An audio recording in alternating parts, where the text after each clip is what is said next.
Turn that music off, Karen, I shouted across the sand as her speakers shook my dunes. She just laughed. On my land. The bass rolled through the night like thunder, rattling the glass panes of my deck doors. I could smell salt and beer in the air, two scents that never mixed well. I grabbed my flashlight and stepped into the wind, my boots sinking deep into the sand I'd spent 30 years protecting. My name's Duke Johnson, and this stretch of Coral Key Beach isn't some HOA sandbox. It's mine. I bought it before most of these stucco palaces even existed. Back when this coast was wild and half the street didn't have power lines. The public beach ends at my rope fence. The deed is older than half the neighborhood and stamped twice by the county recorder. I've got proof in a fire-safe box under my bed. For 3 decades this was peace. My wife Sarah calls it our slice of quiet. Mornings smelled of sea oats and coffee, not hairspray and lawn fertilizer. Then Karen Gilbert moved in. A force of manicured chaos with a spray tan that could blind a sailor. She arrived like a bad storm. All pastel blouses and sharper edges. Within 6 months, she'd charmed or bullied her way to the top of the Coral Key Homeowners Association. Suddenly, every mailbox color, hedge height, and recycling bin was her divine concern. I tried to stay out of it. My property line was clear, my taxes paid, and the HOA had no jurisdiction beyond their own manicured lawns. That used to mean something, but Karen wasn't a woman who understood limits. She understood control. It started with a flyer. Thick glossy paper, gradient background, and a photo of the very dunes behind my house. My dunes. Coral Key's Summer Kickoff Glow Gala. All residents welcome. The date was printed in neon blue letters. I stared at it, reading it twice before the meaning hit. My jaw clenched. The location said private beach access. End of Johnson Drive. Johnson Drive. My address? I marched across the street, flyer crumpling in my fist. Her house looked like a wedding cake. Too white, too many layers. She opened the door holding a trembling little dog that matched her haircut. Karen, I said, holding up the flyer. This is on my property. She smiled, the kind that shows teeth but no warmth. Oh, Duke, don't be so territorial. It's for the community. You've been fencing people out for years. I've got no fence, I said. Just rope and signs. It's a dune restoration zone. Private property. She tilted her head, eyes flicking past me to the tall grass waving in the breeze. Those weeds? We're improving that area. Leveling it out for a community boardwalk. They're not weeds, they're sea oats. They hold the dune together. Karen's laugh was sharp, practiced. We have a permit. Everything's perfectly legal. She waved a sheet of paper like it was holy scripture. I didn't move. Let me see it. Her smile faltered, but she handed it over. The seal looked suspiciously like something printed at a copy shop. Signed by K. Gilbert, President. You signed your own permit, I said flatly. Her chin lifted. I am the president. I took out my phone and snapped a photo. The flash made her flinch. That won't be necessary, she said. It is, I replied. For my records. Her expression hardened. The party's tomorrow night. I suggest you cooperate. And with that she slammed the door.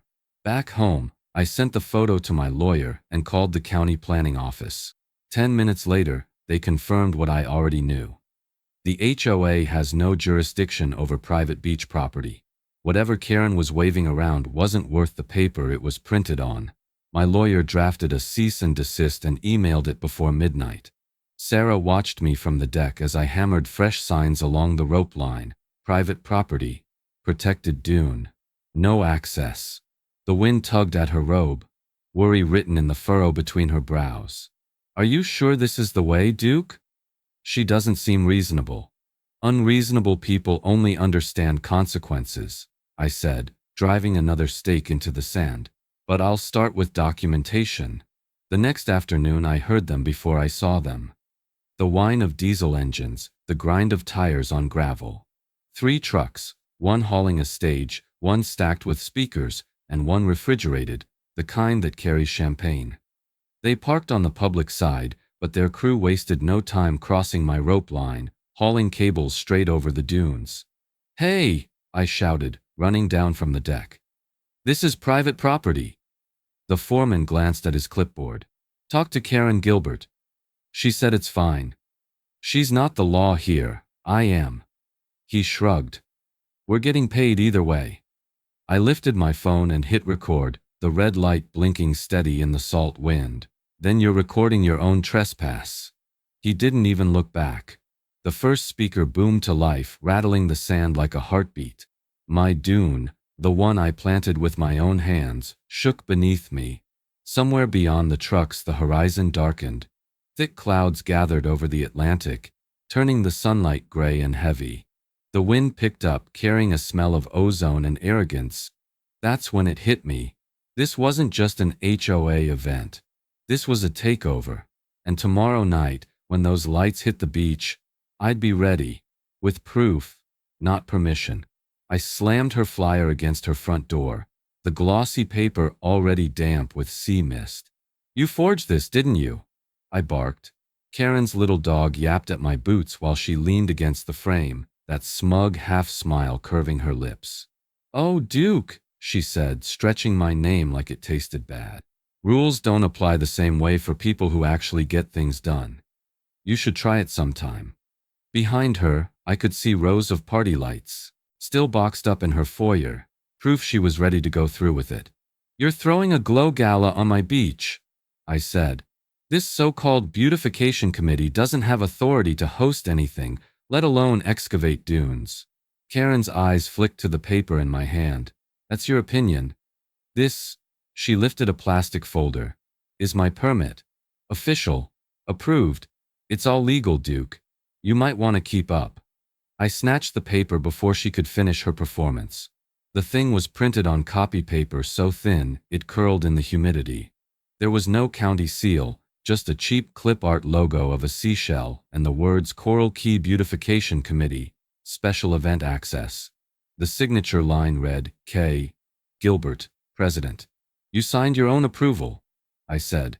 "It's procedural," she said breezily. "The board trusts my judgment." "I don't," I said. I took out my phone and held the paper up. The flash went off, catching her mid-scowl. Her smile vanished. "Delete that picture." "Not a chance," I replied. "That's evidence." The tiny dog growled as if it understood what I'd just said. Karen's tone turned sugar-sweet. "Don't make this ugly, Duke. You'll look ridiculous fighting your own neighbors. The beach belongs to the community." "No," I said, calm now. "The public beach ends at marker 32. You want a party? Do it there." I turned and walked away before she could answer. I'd learned long ago that people like Karen feed on attention. Deny them that, and they start to crack. Back home, Sarah was waiting on the deck, arms folded. "Please tell me that woman isn't still going through with it." I handed her the flyer. "She is. And she's got a fake permit to prove it." Sarah sighed, rubbing her temples. "Can't the county stop her?" "They will," I said, already dialing. "But I'm going to make sure it's on record." I sent the photo to my lawyer, Maria, then called the county planning office. A woman named Brenda answered. Her tone shifted from polite to serious when I explained what I'd seen. "Sir," she said, "the HOA doesn't issue coastal access permits. Only the county or the Florida Department of Environmental Protection can approve construction or events on dunes. So this permit is fake," she finished for me. "There's no such authorization. And if she touches that dune, it's a violation of state law."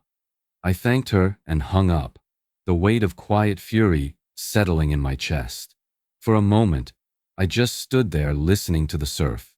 Somewhere beyond the dunes, gulls were crying, a sound I used to love, but now felt like warning sirens. Maria called next. "Got your message, Duke.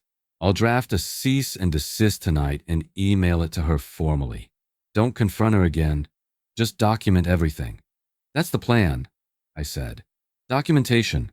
That night, the wind off the ocean carried the faint smell of salt and spray paint. I went to the shed, grabbed a bundle of laminated private property signs and a box of fresh steaks. Under the porch light, Sarah watched me work in silence as I hammered each one 10 feet apart along the rope line. The rhythm of the mallet was steady, almost ritualistic, proof driven into the sand one strike at a time. When I finished, I wiped my hands and looked back at the small glow of our house. If she wants a fight, I said quietly, she's going to get it, but on paper, not in shouting matches. Sarah reached out, touching my arm. She won't stop, you know that. I do, I said. But now she's on record. The next morning, I woke to the low growl of engines. At first, I thought it was thunder. Then the sound deepened. Closer, mechanical, heavy. I stepped out onto the deck and froze. 3 trucks were crawling up the access road. One flatbed stacked with steel trusses, another loaded with sound equipment, and a third, refrigerated, humming with the sound of cooling compressors. Karen stood at the front of them in a white sundress, arms crossed like a general inspecting her troops. The first crew hopped down, rolling cables right across the rope line. My stomach turned cold. The signs I'd planted the night before flapped in the morning wind, but no one even looked at them. She was actually doing it, and as I reached for my camera, I realized something simple and terrifying. This wasn't about a party anymore. This was about power. "Hey, you're trespassing!" I yelled as 3 crews dragged heavy cables across my rope line. They didn't even look up.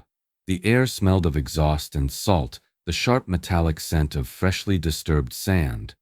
A flatbed truck had parked halfway into the access path, its tires biting into the dune grass I'd spent years nurturing. The foreman, a thick-necked man with a clipboard and a sunburn that looked painful, barely turned his head. "Karen Gilbert hired us," he said. "Said everything's cleared with the HOA." "It's not cleared," I barked. "This isn't HOA property. It's mine. Look at the signs."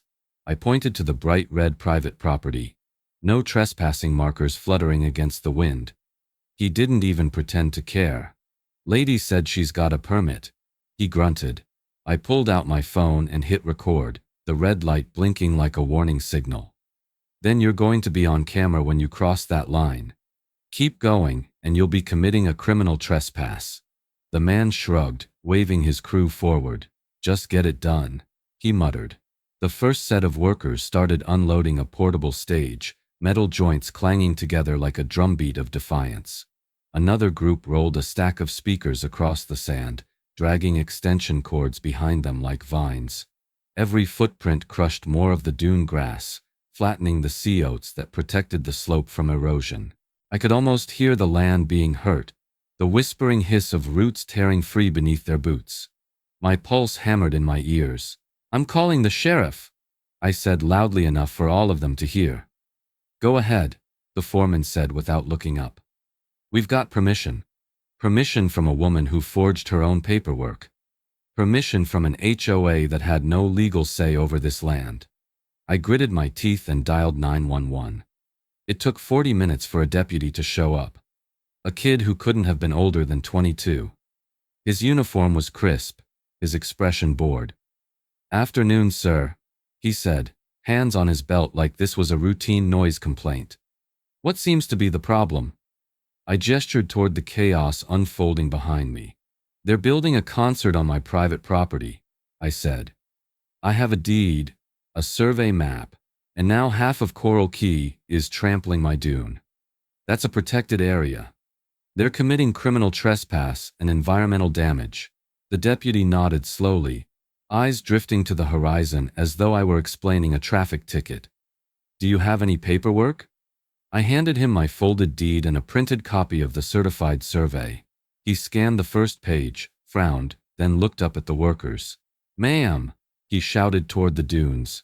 Karen appeared as if summoned by his voice, striding down the beach in a flowing white cover-up and sunglasses the size of saucers.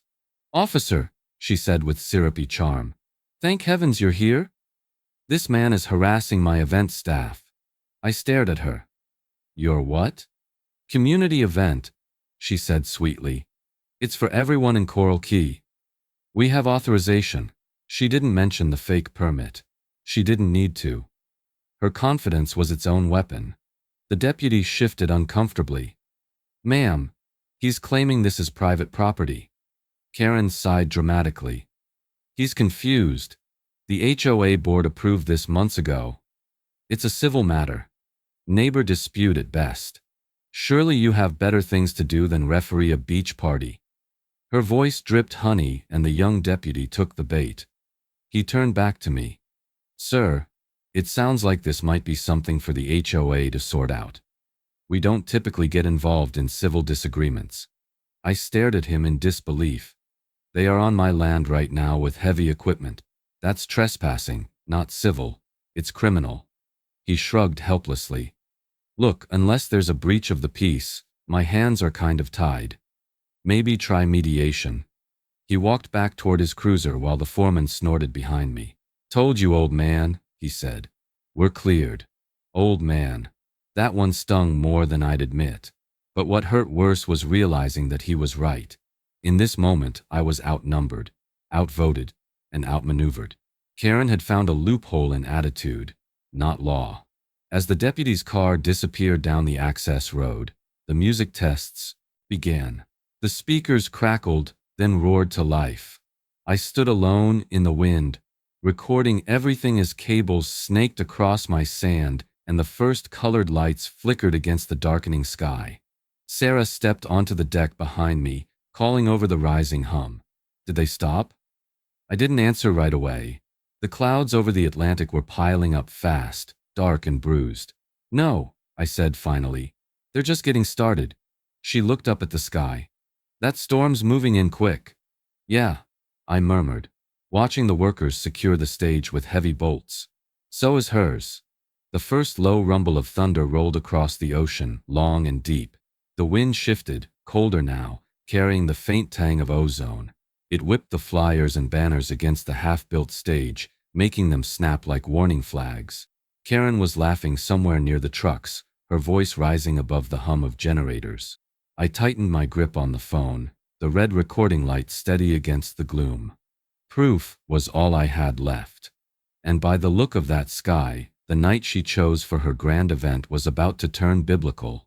The bass rattled my windows so hard the picture frames jumped on the wall. I threw open the sliding door and stormed out onto the deck, the salt air thick with humidity and neon light. Karen! I yelled into the chaos below. This ends now! Lightning answered before she could, flashing over the horizon in a blinding white sheet. Down on the beach, my quiet sanctuary had transformed into something out of a music video. Floodlights painted the dunes in ultraviolet and pink, throwing wild shadows across the rope line I'd marked with private property signs. The stage towered 10 feet high, pulsing with sound, and the sand trembled with every beat. Karen Gilbert stood center stage, microphone in hand, the self-proclaimed queen of Coral Key. Her white sundress glowed under the blacklight like some kind of holy relic, and she basked in the attention. Welcome, neighbors, her amplified voice boomed across the surf. This is our community beach, a place for everyone. The crowd cheered, completely unaware, or unconcerned, that the community beach she was claiming belonged to me. I zoomed my camera in, capturing every frame.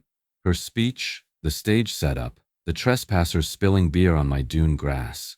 Every face, every sign, every detail. If the law wouldn't stand up for me, I'd build my case one pixel at a time. Sarah appeared beside me, her robe whipping in the wind. She's insane, she said quietly. You're really filming all of this? I'm not just filming, I said. I'm documenting a crime scene. The music swelled again, so loud I could feel it in my teeth. The dune, the same one that had stood strong against hurricane tides, vibrated like a drumhead. I could see the fragile sea oats bending under the weight of dozens of trampling feet. People danced where loggerhead turtles nested just weeks earlier. Then my phone buzzed in my pocket. Uncle Mitch. I almost didn't answer, but his voice cut through the noise like a steady hand on my shoulder. Heard the racket down your way, he said. Got a squatter problem, huh? You could say that, I replied, keeping my camera steady on the stage. There's a woman here who thinks her fake paperwork outranks my deed. He chuckled, a dry knowing sound. Duke, you make sure those survey stakes are where they're supposed to be. Moving one of those is a felony in this state. Don't let her touch 'em." "I won't," I said. "Good," he added. "Because when people can't win fair, they start shifting boundaries, literally." The words hit harder than the bass. I looked toward the far end of the property, where one of my original iron markers stood half buried under the sand. In the flickering glow, I thought I saw it leaning slightly, as if someone had already tried. The wind picked up, whipping salt spray across my face. Far out to sea, the lightning that had been flashing faintly for hours suddenly forked toward the water, illuminating the black sky in violent brilliance. The crowd screamed, half in awe, half in fear, but the music kept thundering. Then with one last earth-shaking boom, the lights on the stage flickered, once, twice, and died. The speakers gave a low, mechanical groan before cutting out completely. The entire beach plunged into darkness, save for the jagged flash of lightning clawing across the clouds. The storm had arrived, and Karen's perfect glow gala was about to turn into a nightmare. "Get back!" I shouted through the storm, my voice swallowed by the wind. Rain hammered sideways, a cold wall of water that blurred the line between sky and ocean. Dozens of panicked partiers stumbled through the darkness, tripping over the rope line, slipping on wet sand. Flashing lights from the stage flickered in and out, painting the chaos in violent bursts of pink and blue. The foam machine was still running, spewing white sludge into the gale like a fire hose gone mad. The mixture wasn't light or playful anymore. It was heavy, chemical, and slick. It clung to everything it touched. The thick foam crawled across the ground, pushed inland by the wind until it coated the dunes like snow. And under that blanket of toxic bubbles, I saw something that made my stomach drop. The faint outline of the turtle nest marker. "Get off the dune!" I screamed again, sprinting toward the slope. My flashlight beam cut through the storm, bouncing wildly as I ran. People were everywhere, clutching coolers, shoes, and each other. Their laughter had turned to shrieks. One woman slipped and went down hard, vanishing into the foam before crawling out on hands and knees. The smell hit next, a sharp synthetic tang that burned my throat. Whatever chemical Karen's crew had pumped into that machine, it wasn't harmless. I covered my mouth with my sleeve and kept moving, my camera still recording every second. The sea oats I'd planted years ago were crushed, their roots exposed and flapping in the storm. The dune, my natural wall against the Atlantic, was bleeding away grain by grain under the pounding rain and human footprints. I reached the marked nest, 4 small wooden stakes tied with orange tape, and felt my heart break. The stakes were down, the sand churned into a gray soup. Foam and footprints everywhere. I dropped to my knees, shielding my camera with one arm as I cleared away the top layer of sand. The protective mesh I'd placed over the nest was gone. "No," I muttered, digging frantically, but there was nothing left intact. The eggs, if any survived, were buried under inches of muck and trampled sand. Behind me, the stage light sparked one last time and died with a crackle. A generator coughed, sputtered, and went silent. The only illumination came from lightning, slicing through the sky and freezing everything in stark white for a split second.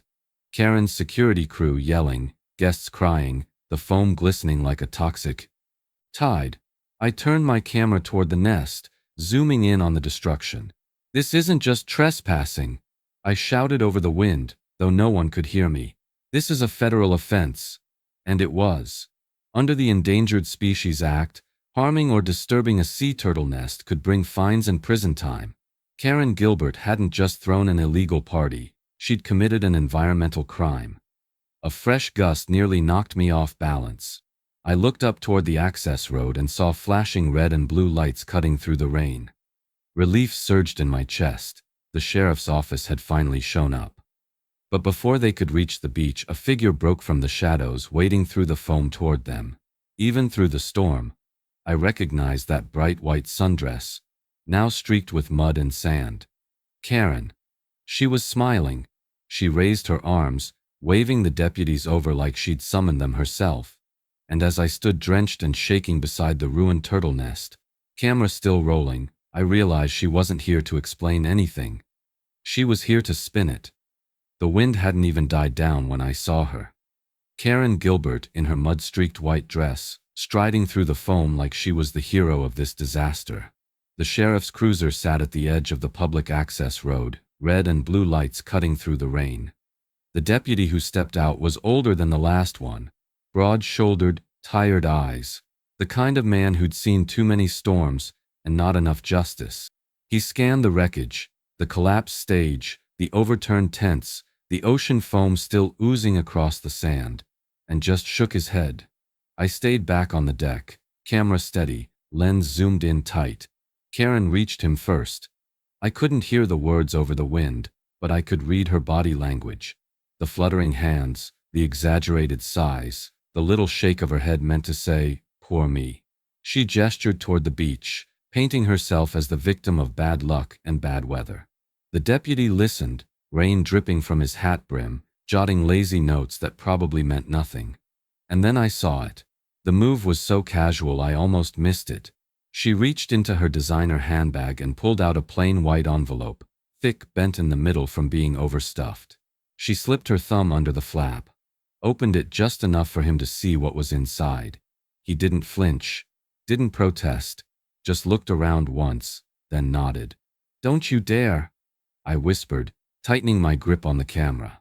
The zoom motor hummed softly as I focused in.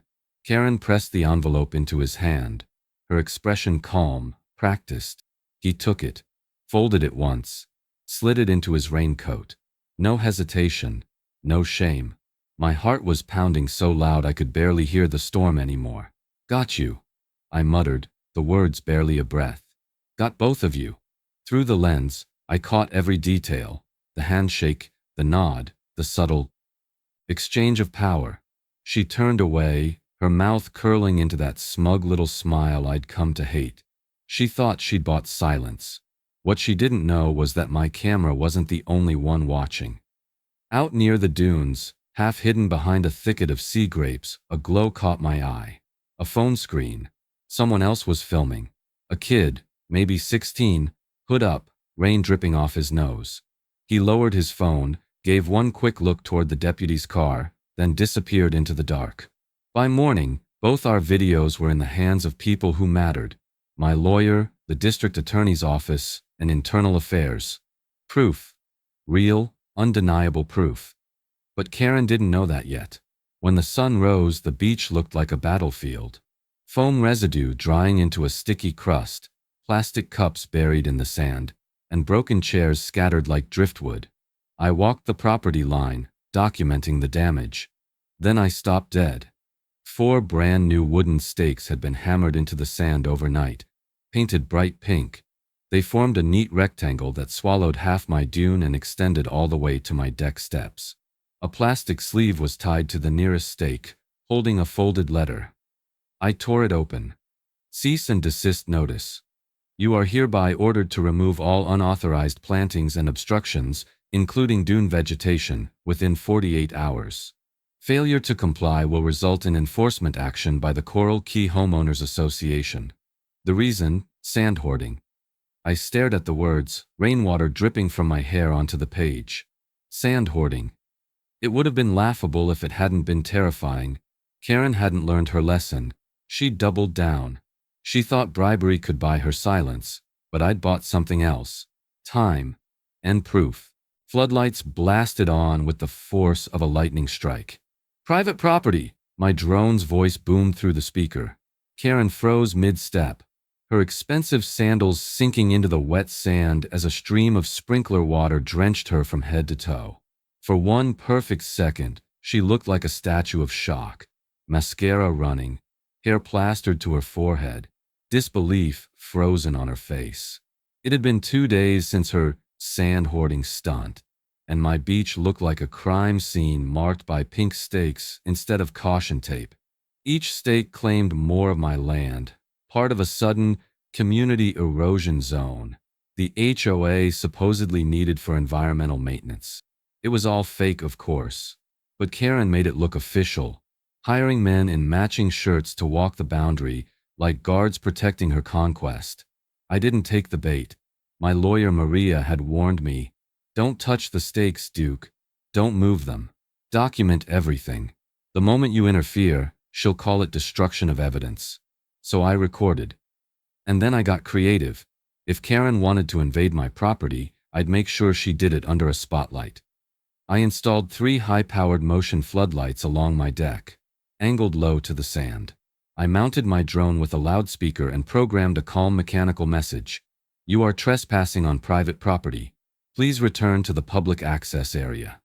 The first night they crossed the line, I was waiting. The instant her so-called landscapers stepped over my rope barrier, the floodlights triggered, blinding white against the black sky. They froze like deer caught in headlights.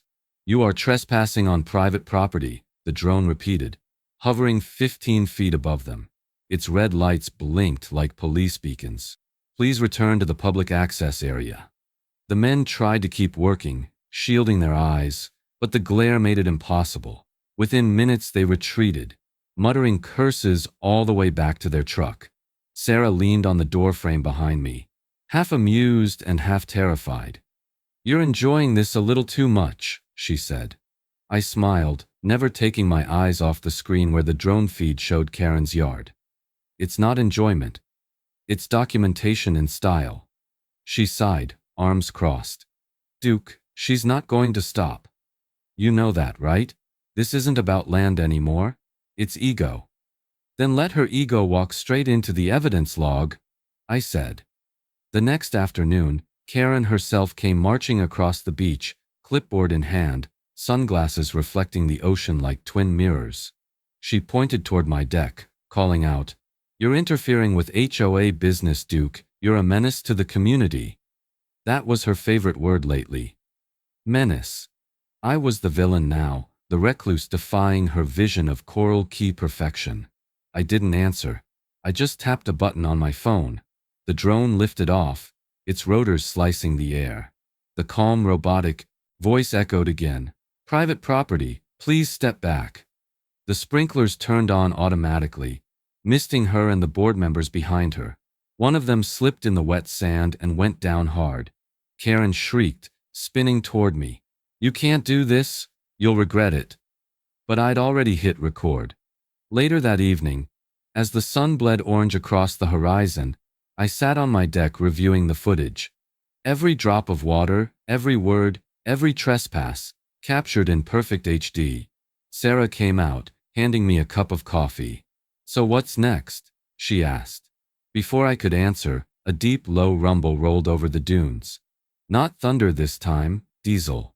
I set the cup down slowly and stood.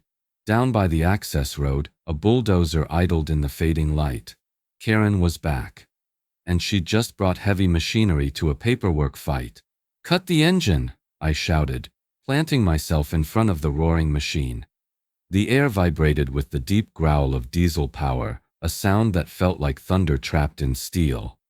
The bulldozer's headlights cut through the morning haze, blinding me, but I didn't move. My boots sank into the damp sand, my heart pounding so hard I could feel it in my throat.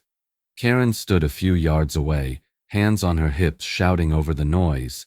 "You don't own this beach, Duke. It's community property. Move or I'll have you arrested." Her voice cracked, not from fear but fury.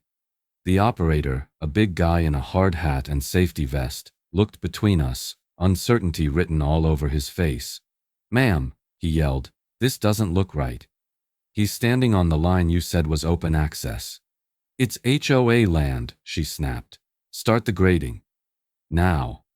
The man hesitated, and I took that moment to pull my phone from my pocket. "I'm calling 911, I said loudly enough for both of them to hear. "You're about to destroy a protected coastal dune on private property. That's a felony under Florida law." Karen's expression faltered, a flash of something, maybe panic, maybe realization, crossing her face before hardening again. "You can't scare us with fake rules." I pressed the call button anyway. "Operator," I said when the dispatcher answered, "I have a bulldozer on my private dune preparing to excavate. I have documentation proving ownership. They're claiming HOA authority. I need law enforcement and the Florida Department of Environmental Protection notified immediately. The words Department of Environmental Protection seemed to hit harder than anything else I'd said all week. The dozer driver's eyes widened. Wait, environmental? Like state level? Exactly, I said. If you dig that sand, you're not just trespassing, you're committing an environmental crime. He looked at Karen again. Lady, I'm not losing my license over this. Finish the job, she barked, but he was already climbing out of the cab, shaking his head. Not worth it, he muttered, brushing past her toward his truck. Karen's face went pale beneath the spray tan. For the first time since this whole war started, she looked uncertain. She opened her mouth to speak, but the sound of sirens rising in the distance silenced her. By the time the local deputies pulled up, she'd regained her composure, spinning a story about community maintenance and safety access. But I was ready. I handed the deputy a folder with copies of my deed, photos of the pink stakes, and the fake permit she'd shown me weeks earlier. Later that day, my phone rang. The caller ID read County Clerk, Coral Key Office. Mr. Johnson? A woman's voice said. This is Brenda from the permitting department. I reviewed the document you sent us, the one marked Coastal Beautification Authorization. It's not just invalid. It's one of the worst forgeries I've seen. I leaned back, pinching the bridge of my nose. How bad are we talking? Well, she said dryly. The permit number doesn't exist. The county commissioner's name is misspelled, and the whole thing's typed in Comic Sans. The county hasn't used that font since 1999. Despite everything, I laughed. A short, disbelieving sound. So it's fake. It's criminally fake, Brenda replied. Forging a county permit qualifies as fraud. If you need an affidavit for your attorney, I'll sign it. When I hung up, I called Maria immediately and told her everything. She didn't even pause to celebrate. Her voice was sharp, electric, alive with purpose. That's it, Duke. This moves it from civil to criminal. We're not just defending anymore. I could almost see her smile through the phone. We're going on the attack. Arthur slammed the ledger open so hard that dust puffed from the pages. Every dollar goes to her fake company, he said, his voice trembling between anger and fear. I stared down at the columns of numbers and the neat handwriting that exposed everything. My fists clenched. Then it's time we take it back. It all started the night before, with an email that almost went straight to my spam folder. No subject line, no signature, just one sentence. She's stealing from all of us. Attached was a file. Show ledger or private.xlsx. Curiosity turned to shock as soon as I opened it. It wasn't some random tip. It was a complete set of financial records for the Coral Key Homeowners Association. Payments, invoices, transfers. And there it was, clear as the tide line at dawn. Nearly $80,000 in maintenance fees paid to one company, Gilbert Coastal Solutions, LLC. I didn't need to guess who owned it. The state's business registry confirmed everything. Sole officer and registered agent, Karen Gilbert. She had been funneling HOA dues into her own pocket, creating fake invoices for dune restoration and erosion analysis, the same project she'd been harassing me about for weeks. The realization hit like a gut punch. She hadn't just been trying to steal my land, she was robbing the entire community. I spent the next morning tracking down Arthur Pendleton, the HOA's treasurer. He lived in a small, weather-beaten house at the far end of the neighborhood, a world away from Karen's mansion. When he opened the door, he looked like he hadn't slept in days. Mr. Johnson, he whispered, glancing nervously over his shoulder. Come inside, quickly. His living room smelled of old paper and coffee gone cold. Stacks of binders covered every surface. Years of HOA records. He sank into a chair and rubbed his temples. I didn't send you that email, he said quietly. But I know who did, and they're right. He slid one of the binders across the table toward me. Inside were handwritten ledgers. His real records, not the sanitized versions Karen showed the board. She's been using HOA funds for personal expenses, he said. Fake companies, inflated invoices, kickbacks from her brother-in-law's landscaping business. I've kept everything, but I've been too afraid to speak up. You're the treasurer, Arthur, I said. You could blow this open. He shook his head, eyes wide. You don't understand. She ruins people. She threatened to put a lien on the Miller's house because their dog barked too loud. She told me if I ever questioned her, she'd find a reason to have me removed from the board. I leaned forward. Then let's make sure she never sits on any board again. He stared at me for a long moment, then nodded slowly. I'll testify, he said. I'll bring every ledger, every receipt. She's been stealing from everyone, and it's time the law knew it. That was the moment everything shifted. For the first time, I wasn't fighting alone. Arthur's courage cracked something open in the community. Neighbors who'd been silent began whispering. People started asking questions, demanding audits, digging through old HOA statements. The fear that Karen had built her little empire on was beginning to crumble. But as I packed up the files that night, one thought gnawed at me. People like Karen don't go quietly. They corner easily, and when they do, they bite. Officer Ramirez raised her badge, her voice calm but firm. Step back, ma'am. Karen sneered, her tan face tightening. You can't tell me what to do. This is our property. HOA jurisdiction. Wrong answer. The Florida Fish and Wildlife Conservation Commission didn't deal in HOA politics. They dealt in law. Ramirez was all business. Boots caked with sand, clipboard under one arm, camera around her neck. She'd shown up that morning after my formal complaint about the turtle nest destruction, and she wasn't wasting time. This area is under state investigation, she said, laying yellow tape around the ruined dune. No one crosses this line unless authorized. Karen crossed it anyway. I watched from a few feet away, trying to keep my temper buried beneath the calm I'd practiced all my life. The morning air was thick with the smell of salt and old foam residue, and the once beautiful dune was a scar. Flattened, gray, silent. Ramirez knelt to photograph it while I showed her the video I'd taken during the storm. She watched every second, the party, the trampling, the foam spraying across the turtle nest, without saying a word. When the video ended, she exhaled slowly. This is bad, she said. Very bad. Harming or disturbing a sea turtle nest is a third-degree felony under state and federal law. We'll also be testing the foam. Chemical contamination carries its own penalties. I nodded. I figured as much. Then she crouched near the dune's edge and brushed aside some sand. A flash of rusted metal glinted in the sunlight, the head of my original survey stake.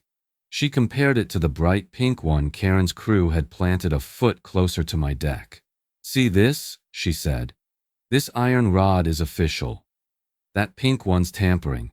Someone pulled the real stake and moved it. That's another felony. Before I could answer, a shrill voice cut through the air. What is going on here? Karen marched toward us in oversized sunglasses and a white sun hat, flanked by two of her muscle-bound landscapers. You can't just rope off my property like this, she shouted. This is state jurisdiction, Ramirez said evenly, and you are obstructing an active investigation. Step back. Karen laughed. A sharp, brittle sound. Oh, please. A few turtle eggs? Those things attract flies. This beach needs order, not government busybodies. Ramirez's head snapped up. Ma'am, harassing a protected species is a crime. Choose your next words carefully. But Karen didn't stop. She turned on me instead. You and your stupid camera caused all this. You're the one who should be investigated. One of her bodyguards stepped forward, blocking my path to the boardwalk. You heard the lady, he said, giving me a shove. I stumbled back, barely keeping my footing. Ramirez's voice cracked like thunder. That's enough. Everybody freeze.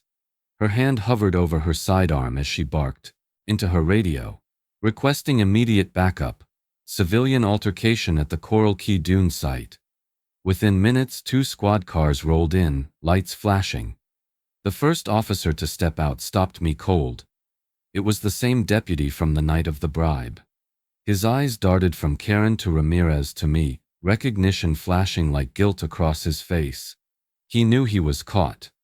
Ramirez met his gaze and spoke with authority. "Deputy, you're witnessing a state investigation. Full report, on record." He nodded stiffly, pulling out his notepad. His hands were shaking. Karen's mouth opened to protest, but Ramirez raised a hand. "Save it. Everything said here is going into my report." As the deputy began taking statements, Karen's perfect composure began to crack. She folded her arms tightly, her face pale beneath the makeup. For the first time since this nightmare started, she wasn't in control. And as Ramirez's pen scratched across the final line of her report, I knew what those words meant. Karen Gilbert wasn't just an HOA tyrant anymore. She was a criminal, with charges on the way. Maria's voice sliced through the courtroom like a blade. "Play it," she said. Every eye turned toward the projection screen as the lights dimmed. The air felt electric, tight, silent, waiting. Even the hum of the old ceiling vent seemed to stop. On the screen the image flickered, then came into focus. The storm-soaked beach, the flashing blue and red lights of a patrol car, and the grainy outline of Karen Gilbert standing in the rain, envelope in hand. "This," Maria said, her tone precise and cold, "is Exhibit 42. The defendant, Karen Gilbert, delivering a cash bribe to a sworn law enforcement officer during an active investigation." The courtroom went still. On the video, Karen's voice carried clearly despite the wind. "You'll take care of this, won't you?" she said, pressing the envelope into the deputy's hand. The deputy's shoulders stiffened, then, clearly, unmistakably, he pocketed it. A collective gasp rippled through the gallery. Somewhere behind me, a woman whispered, "Oh my God!" Karen sat at the defense table, motionless. Her face had drained of color, her fingers clutching a pen so tight it might have snapped. Her lawyer, a silver-haired man in a $1,000 suit, stood halfway out of his chair, objecting on grounds of prejudicial display. Judge Evans didn't even look up. "Overruled," she said flatly. "Continue." Maria stepped forward, her heels echoing on the tile. "Your Honor, this video was filmed by a teenage witness, Leo Martinez. On the same night the defendant held an illegal event that resulted in property damage and the destruction of a protected sea turtle nest. This is not circumstantial. This is direct evidence of bribery." She let that word hang in the air, bribery, like thunder waiting to roll. Karen's lawyer finally found his voice. "Your Honor, the defense was unaware of this so-called video. We request that the plea agreement remain." Judge Evans cut him off with a sharp rap of the gavel. "A single misdemeanor for this," she said, her voice rising. "For forgery, embezzlement, environmental destruction, and bribery of an officer. Counselor, that offer is an insult to this court and to the law." The prosecutor, looking flustered, stammered, "Your Honor, it was a preliminary arrangement pending review of—" "Plea rejected," the judge snapped. "And I'm adding a new count. Bribery of a public official." The sound of the gavel echoed like gunfire. Karen's lawyer tried to protest, but the damage was done. Karen herself looked stunned, blinking hard as though she could wake herself from the nightmare. Gone was the HOA queen with her practiced smile and perfect posture. What sat before us now was a woman cornered by her own arrogance. Judge Evans leaned forward, her eyes locked on Karen. "Ms. Gilbert, the time for negotiation has passed. This matter will proceed to full trial on all charges." The spectators stirred, whispers spreading like wind through dry grass. I felt Sarah's hand on my shoulder, steady and warm. Maria turned back to me, her expression calm but fierce. "No more deals," she whispered. "We finish this." Across the aisle, Karen swallowed hard. Her lawyer gathered papers in silence, his earlier confidence gone. For months, she'd twisted the truth, bullied neighbors, and bought silence. But now, under courtroom lights instead of party lights, the only thing she could buy was time, and not much of it. The proof had spoken, and the trial that would end it all was about to begin. The foreman stood, the paper trembling in his hand. On the charge of grand theft, he said, his voice steady but cold. We find the defendant guilty. Karen didn't blink. Her eyes stayed fixed on a point somewhere past the judge's bench, as if she could stare through the wall and find a reality where this wasn't happening. On the charge of forgery, the foreman continued. Guilty. On the charge of bribery of a public official. Guilty. On the charge of environmental destruction and tampering with protected wildlife habitat. Guilty. Each word landed like a hammer blow. I sat in the gallery, hands clasped tight, my pulse in my throat. When he reached the final verdict, guilty on all counts, I exhaled for the first time in what felt like months. Karen's lawyer sank into his chair, his silver hair dull under the harsh fluorescent lights. Karen just sat there, pale, still, defeated. I leaned toward Maria and whispered, "Told you, proof beats power." The trial had lasted 2 long, grinding weeks. 2 weeks of testimony, cross-examinations, and a parade of witnesses who finally stood up to her.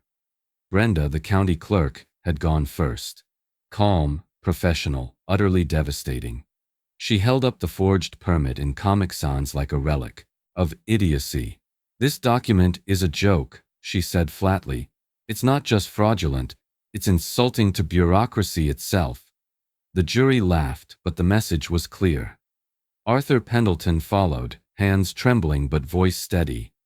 He presented his ledgers, every number and receipt accounted for.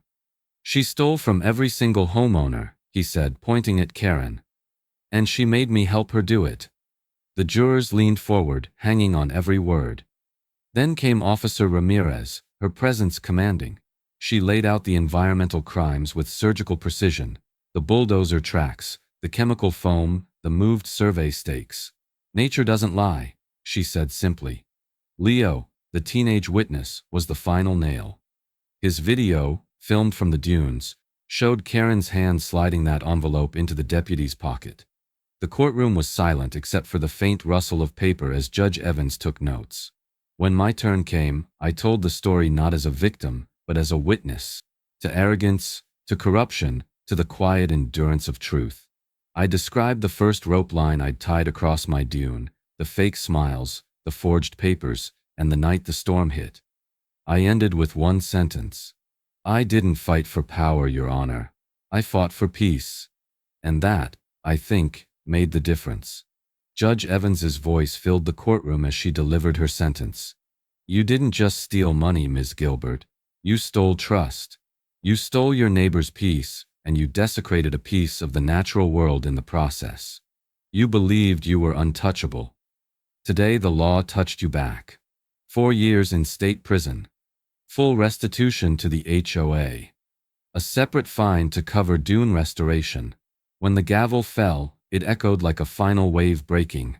Weeks later, I stood on that same beach, my beach, as crews worked to rebuild the dune. Arthur was now HOA president, quietly fixing what she'd broken. Neighbors who once kept their heads down came out to help. Even Leo showed up, camera in hand, filming the sea oats we planted. One evening, as the sun bled gold over the water, Sarah gripped my hand. We watched as tiny hatchlings, new life, new beginnings, crawled across the sand toward the ocean. The sound of the waves was soft again. No bass, no shouting, just peace. Justice isn't something you're given. It's something you build, one piece of proof at a time. So tell me, have you ever stood up to a power-drunk HOA, like, share, and subscribe, and tell me how you fought back?